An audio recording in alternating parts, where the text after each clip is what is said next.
team.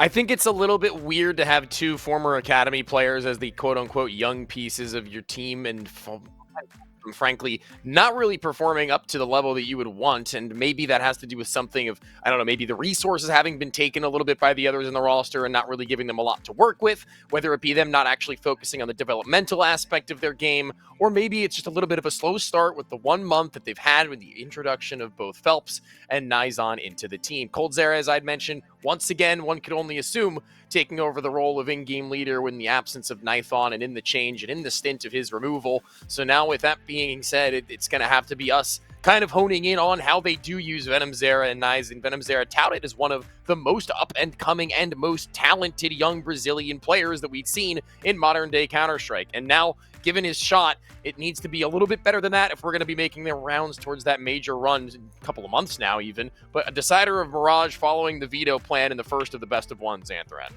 I mean, we've talked a lot about the Red Canids. I still want to talk a little bit about Fluxo because you talk about prestige. It's not like they're lacking it here. I only mentioned history, but then obviously you've got I'd say maybe one of the most legendary callers of recent time in South America in Art, who, I mean, look, they've had their ups, they've had their downs, but as you keep looking at this team grow and as changes are made, as pieces are shifted, I feel like you start to like this team a bit more and more. I already mentioned history being the recent addition, but then you've got Pyria, who I also really like watching for his entry.